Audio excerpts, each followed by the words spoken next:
Hold on.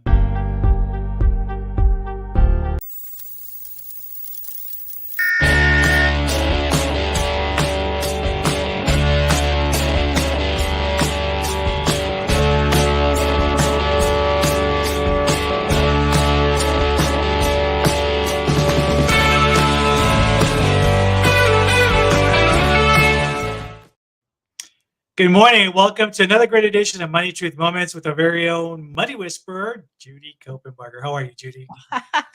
I am so good. I am so good. I feel so good. It's holiday season. We had a wonderful Thanksgiving. We've had important family announcements in our family, and the holidays are coming up. Christmas is coming. Wow. I'm so excited. Can you believe we're in December already? Like end of the year? Wow, it's just amazing, right? I love it. 3 of our children have birthdays Christmas week. So this is like party month, and I'm just so excited. My tree's up and the stockings are hung, and I'm just feeling really good. How are you That's doing? I'm doing fantastic. It's nothing like our Tuesday morning. We had a little hiccup this morning, but we're right back on track, right? Gotta love technology when it works. So if you're just joining us for the first time, welcome. If you're not following Judy, please do so at judykopenbarger.today. Everything that's relevant in today's financial world is on her website. And obviously, all of our topics and discussions are relevant to today's issues, right? Everything that we all face and so forth. But because we are always on a limited time and we run out of time because of the great content, what do you say we jump right into this? Let's do it.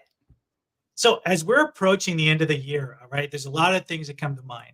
One of the key questions that comes to mind is how do you customize financial plans, but more specifically, financial plans for each of your clients is through unique circumstances and goals. Yeah, a lot of people think their financial world is just like their neighbors or just like their brother-in-laws or their uncles or whatever, and they're not. You have different goals, you have different values when it comes to money and what it means to spend it, to save it, to accumulate it, to protect it. Everybody has a different level of risk tolerance, you know. When you're thinking about investing, it's like, well, I really don't want to lose it. I worked really hard for this nickel, or this dollar. I don't want to risk it. Other people are like, you know what? That's how the game is played.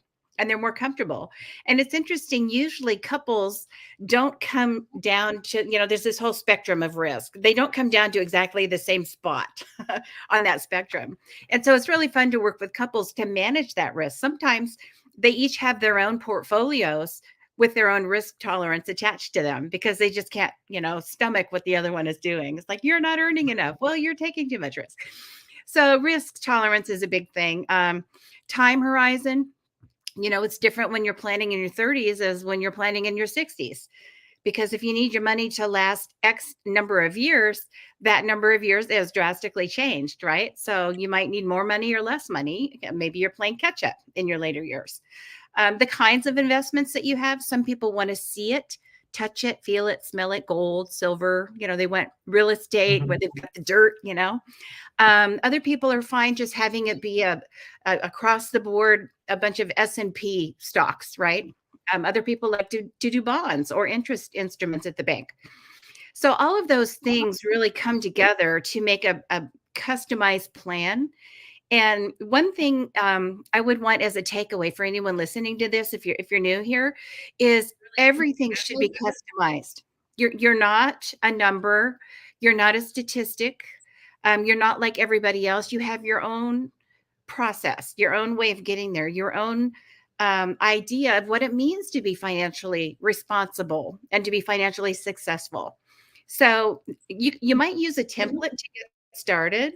But when you hire somebody, or if you're putting together your plan at home, you want to really take care of all the details and be as customized as possible. Cover all of these things. Make sense? Absolutely. And it kind of leads me to the next question because you're talking about hiring someone. And we talked about this before in the show. And for those of you that have not heard this, you may want to go back to previous shows, but we're going to touch on it right now as well too. What should someone look for when, like, for example, when you're choosing a financial advisor to help you with this plan, right? Because we don't know what we don't know. Yeah. And that's a hard one because there are so many layers to this. There are so many kinds of financial professionals out there that are hireable. Most actually are not hired by you. They're not professionals. They're professionals, but they're professional salespeople. So most people in the financial industry are part of the development team or the sales team. And so they're offering products, they're offering services, they're offering an engagement, upon which there will be some commission or incentive or entitlement or something that happens financially for them when you make the choice they want you to make. So you just always want to keep in mind that is just kind of the nature of the beast. If you walk into a bank and there's bonds and CDs and real estate loans, and there's maybe a stock portfolio or managed money opportunity, all of those make money for the bank. And not that they shouldn't. I mean, that's how it should go. But you just really want to know exactly what services are being delivered to you and exactly what you're paying for those services. And a lot of times people have no idea of all the costs under the water. So I think if you're Mhm. looking for someone to help you, I would go with a planner rather than a salesperson. And a CFP is one of the designations, probably the designation here in the US, that sets apart people who are educated in the financial world and people who aren't. And it doesn't mean they don't know anything. I mean, they have to take classes and things to be able to serve you. But a certified financial planner or a CFP, there's actually a prerequisite that you went to college. So it's folks that it doesn't mean that college makes you smarter, but it means that you've got some more experience under your belt. And beyond college, there are a whole series of courses that you have to master and then pass some pretty strict tests. And I've taken the bar exam. I've also taken the CFP exam, and they're very similar. They're not easy to pass. You can't just, read the book and go in there and pass. You've got to really know your stuff. So a CFP is a designation I would look for a planner. A certified financial planner has to know a little bit about tax. They have to know a little bit about investments, the economy, the history of the economy, and how to measure how money moves. They have to know a little bit about insurance. They have to know retirement plans. There's this whole breadth of knowledge that they have to have or have had at one point to pass that exam. And Right. it's not easy. Another credential that you might consider is someone who has to put your interest first. And most financial people will say they're doing that all the time. Proof's in the pudding. But a fiduciary might be a designation to look for. And I think the most popular or the most renowned or well known or well respected one is the AIF. That's an accredited investment fiduciary. So this is a person that by law has to put your interest first and show you all the options and recommend the best one and prove why the recommendation is there, not because the commission is the highest, but because it really will suit you the best and help you achieve your specific goals the best. So your goals is always where it starts. So that is an AIF, accredited investment fiduciary. They're going to be very knowledgeable in all the different kinds of investments and different tax treatment of those investments. And they will be able to look at the whole breadth of the whole menu of what's available and then make recommendations specifically for you. So those are a couple of designations that I would consider having you put on your short list Mhm. if you're looking for someone to help you. I think it's also what a lot of folks I think struggle with is actually even understanding what all that means, right? So I'm glad that while our audience always asks questions and things like that, you really break it down so we know what we're looking for, and we don't you don't go in there blindly, right? I think Yeah. also what really helps out is having that connection when you find that person, because like you said, there's a lot of sales folks. I could tell you over even from my own experience. I remember even trying to talk to some, or not even wanting their services, but when they're, when you do networking and you do one-on-ones and you're trying to get to know them, they're just out to just sell you just about everything they can think of, and even though certain things that you can't like move money around because it's stationary in a certain place or whatever, they're still pushing to say, oh no, you can do it, when in reality is you can't. And I think what happens is we get tainted, right? So everybody, just like car salesman, everybody's just like, no, no, no, and everybody falls in the same category. But I think what I've enjoyed, and I think a lot of our audience has enjoyed, is you really empowering us to really understand what this whole financial world means, right? Really break it down so we understand. So it's not again over our head. And this is one of the things again that if you're just joining us, it's all about what you're leaving behind in your legacies. For us, smart people, right? You're leaving smart people behind in their finances for sure. You know. Yeah, one other thing came to mind as you were speaking. There are fee-only planners and there are commission planners, or where they get a piece of what you earn. If you go to a fee-only planner, their interest is being rehired, right? Every year or every 5 years or whatever your contract is. And so they want to do a great job for you and prove that they've done that. And so you might look for a fee-only planner if you're serious about putting together a plan and implementing it. That just popped in my head that's an option that might be something to look at. And it's funny because some people, we have a fee only, basis here. And when people first hire us, it's like, they get a little sticker shock, like, wow, how much, but when they look at, when we show them what they were paying before in commissions and management fees, it's usually way, way, way, way less, almost always like maybe a third or a fourth of what it was or less. And they're getting now every advice on every aspect of planning, not just a commission that you're paying on the management or the, loosely termed management. They put you Right. in a portfolio with everybody else's money and look at it once a year, maybe twice.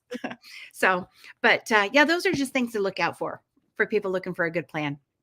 And now speaking of that also, so when we're talking about financial planning, how does financial planning, when it's done right, how does that help you build wealth creation, right? Well, it's going to help you grow and protect. It's going to help you do both. So now it doesn't matter if you grow and grow and grow and grow and accumulate all this wealth if you have an implosion, right? So let's say you have this beautiful house, you've saved your money and you've bought a couple houses and now you've got the big house on the beach and you've got this beautiful dock and you're having a big party out on the dock and it's just, you've made it. You've got this several $1 million house, right? There's Catalina and the sunset and the whole thing. Everybody's out there on the dock. Something happens to it or the deck rather, something happens to it. Somebody gets hurt. They sue you. There goes the house, right? So it doesn't, you can't just play offense. You've got to have defense too. It doesn't behoove you to just just think about getting a mass. So wealth creation is growth and protection. So you want to make sure that you're doing both of those. And, we had this wonderful meeting the other day. A gal, actually, she came out here to the farm. And what she really needed was accountability. She said, I know what to do. And now, you created a plan for me, but I really want you to hold my feet to the fire and check with me and make sure I did it. And I know if these calls are scheduled, if these Zoom meetings are scheduled, I will do what I need to do because I know I'm going to look you in the face and I'm going to have to tell you if I did it or not. And this is a younger gal that's just kind of starting out, just kind of getting her feet wet in life. But I also have clients that do that are very wealthy. They do have several $1 million houses and several of those, but they still want to be good stewards of the money that flows through their hands. And so they also want that accountability. And Judy, can you help me? Here's how much I want to spend for Christmas. Here's how much I want to spend for all these other activities. And here's how much we want to give. And here's how much we want to have in our monthly expense plan. I like to call it spending plan, rather than budget. Budget The B self word. Yeah. you can't have. Yeah, it's the B word.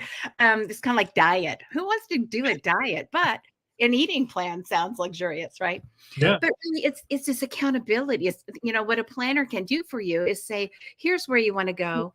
I can see that. Here's what we need to do. Like for children, you take them bowling and you put the bumpers on. You blow up the bumpers so they have to bowl in the lane. We just put the bumpers on. And we said, this is where you said you want to go. You want to get a strike, right? We're going to make sure the ball doesn't go in another lane, or cause some damage. So that's all it is. It's just, it's accountability. It's having a very clear plan with clearly defined goals, a time horizon, and then we just implement and make sure the implementation is happening systematically. Hey, those bumpers aren't just for kids. I may use that once in a while too. We're bowling, so just so you know. Okay, your secret's safe with me, right? Yeah, there we go. Right now, everybody knows that. So we're also, I think something also that I think it's a big myth out there is that a lot of folks who are the average workers, you're not making a ton of money, right? And there's this myth about that you can't do financial planning as a low income earner. you know. And I want you to talk a little bit about that and kind of debunk that myth for us. Well, it's just silly. It's like every athlete started somewhere. Hmm. You got basketball in NBA basketball players when they were little, they had the little plastic hoop and the Hmm. little ball, they practiced and they missed a lot. And you hear about the 300 batting records, right? Well, how many did they strike? Right? How many times did they strike? So, um you got to start somewhere. So with a financial plan, you think, well, I don't have enough money. I don't have enough to protect. I'm not really earning a whole lot. I'm not really, don't have some traction yet financially. That's how you start. People that want to amass, a portfolio of 20 homes, rentals, and that's going to be their retirement. You start with the first one, and it might not Hmm. be the big one. You start with the first one and then you work to the second one. So you just got to go. So what planning can do for you, though, is help you really get some clarity around your goals. And if you're working with other family members, your spouse, maybe your adult children or your adults, your adult parents, having clarity around where you're going and what goals, what's the money really for, is the best place to start. I don't know how you could do a plan that doesn't start there. Aligning your goals with your values, it's crazy good. So a plan will do that. It'll also help you get there. So maybe there's only 20 bucks a month or 50 bucks a month or 100 bucks a month when you're starting or rebooting, maybe right out of college, first job, or maybe you've had an implosion or something happened with your career and now we're starting over. Just having the discipline to do those little things. Every month you pay all these bills, you pay yourself too. That's part of your spending plan. You pay yourself. And then make it a DNT account. A DNT is do not touch. It says There you that go. prevent it. And just don't go, don't put your fingers back in the cookie jar, right? And just things, how to save, how to make choices. Should we go out to the movies and spend 50 bucks, 60 bucks, or should we just Netflix it and make our own popcorn? And then take the difference and go put it in the cookie jar. Go put it in wherever you save your cash and put that in your retirement or your goal account. So everybody can start somewhere. And I think the trick is if you're starting out or rebooting, start small and be consistent. And That's a great time is point. your friend. Time is your friend. It doesn't have to be a huge thing. And I think the mindset is huge. If you believe you can, you're right. If you believe you can't, you're right. Mhm. And don't judge yourself against other people because they are not all as financially polished as they look. Trust me, I see.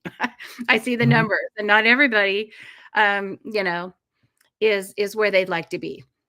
So don't compare yourself. Don't judge yourself that way. Just do these things and just stay focused and make it a priority and just little steps. It works. Consistency. It Awesome. works. And speaking of time, folks, we're at that time.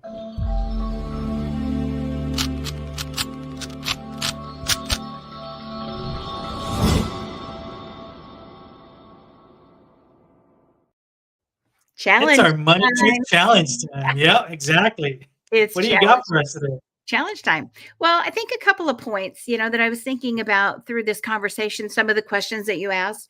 The first one is if you need to have a plan or you need to engage a professional to help you with a plan, make your short list of who those people might be. Is it someone at the bank? Is it someone in your family? Is it a mentor that you have, or can you get a referral from a mentor that you have in your small, the group in your community? Who can help you? And exactly what do you want them to help you with? So I think making a short list of that would be very helpful, especially here we are at year end planning for 2024. It's a great time to kind of think about what could I do more, better, and different in this next year. And then a little extra credit challenge. I'd like for you to really think about your financial goals. Are they clear? Do they have 4 parts? Do they have a name? Do they have a specific date on the calendar? Friday, January 12th, 2037, whatever it is.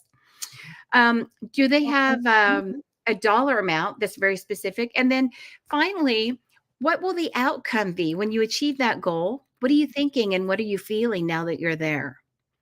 So you want to have these clearly defined goals, and maybe you have a goal about a second home.